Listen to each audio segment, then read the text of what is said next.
Hello mga kasari, welcome back to my YouTube channel. So for today's video po, tayo po ay magpa-pricing or isi-share ko po sa inyo mga kasari yung presyo ng ating mga delata po dyan na nasa sa likod. Medyo kulang-kulang na po yan pero isi-share ko po sa inyo yung updated na bentahan ko po dito sa Sari-Sari Store.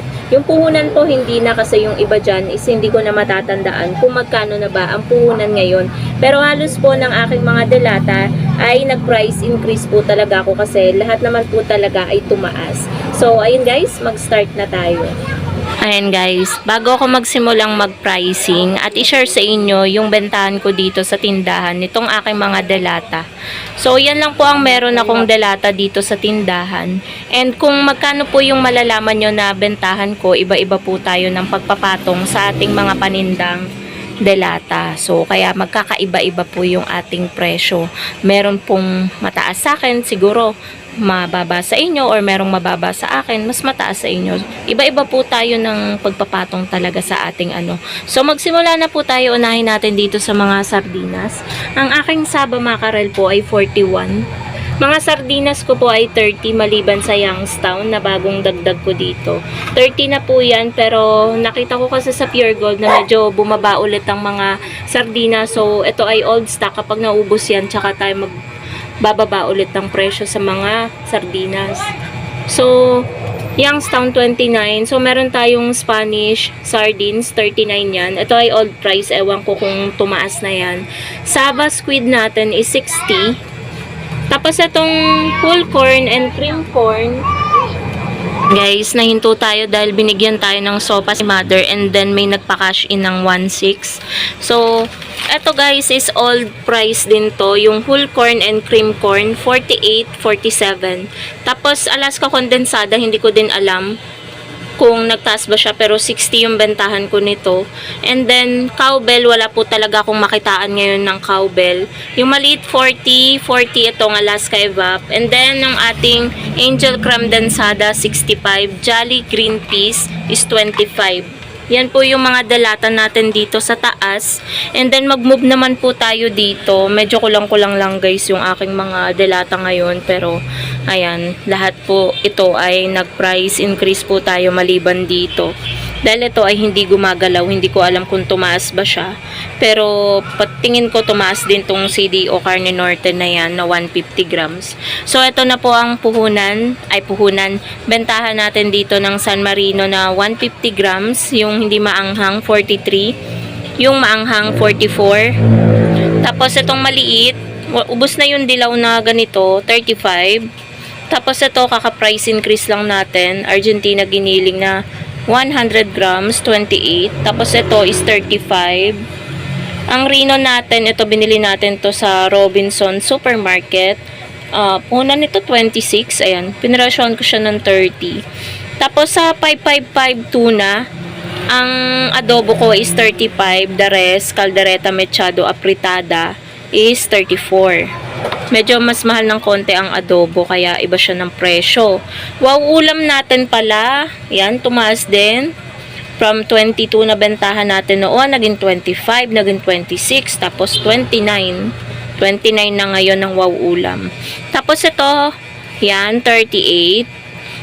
Ito ay 33. Siguro ito ay tumaas din. Di ko alam yung new price kasi. Tapos yung Century Tuna Flakes in Oil natin is 43. Parang same lang dun sa San Marino. Yung bentahan natin, yung maanghang is 44. Lucky 7 natin is 27. Bingo corn beef natin is 28. Argentina meatloaf natin 27. Yung Argentina corn beef is 42. So, yan guys, yung mga size na ano. Ano yan? Wala. Pinaghanap ng pentel. Nakita pa akong nagbablog. Tapos, saan na ba tayo? Pure Foods corn beef. Ayan, 90. 10% lang po ang patong ko dito. Pinaghahanap ng pentel pen. Tapos, Argentina beef loaf, 25. Old price to guys, hindi mabili-bili. CDO meatloaf, ito old price din. Di ko alam kung nagtaas. 25 din siya. Lucky 7 na 100 grams, 23. And then, Nag-iisang luncheon meat na lang, 48. So, halos ng aking mga delata mga kasari is nasa 4 to 5 pesos ang patong ko. Merong nasa 6, depende sa puhunan. So, ayan guys ang ating mga delata. Meron lang pong mga nagsibilihan, medyo sunod-sunod sila kasi oras ng meriendahan po ngayon. Kung mapapansin nyo mga kasari, yan lang po yung mga paninda ko pong delata dito. Kasi yan lang naman po yung hinahanap po talaga dito sa tindahan. Hindi po ako nagtitinda ng mga delata na alam naman na walang naghahanap. Tulad nito, nung may naghanap, tsaka lang po ako nagdagdag, pero hindi naman po ako ganun kadami kung bumili dahil isang tao lang naman po yung bumibili niyan. So kapag namimili po kami, nasa 2 hanggang 3 peraso lang po yung pinamimili namin nitong Pure Foods corned beef. Para lang po meron po tayong maibenta sa customer, kaya hindi po talaga ako nagpapawala. So ganun po yung tekniko po dito sa tindahan. Tulad ng Saba Mackerel, nung umpisa naman wala po ako niyan. So nung may naghanap po, ayun, tsaka lang po ako bumibili. So hanggang 5 ganito lang, 5 can lang ng Saba Mackerel yung binibili ko. And then tulad nito, yung Spanish, ayan, simula nung binili ko yan, hindi naman binibili nung nag-request. 2 yan eh, medyo matagal ko na yung binili. Siguro nasa 2 hanggang 3 buwan ko na yan nabili.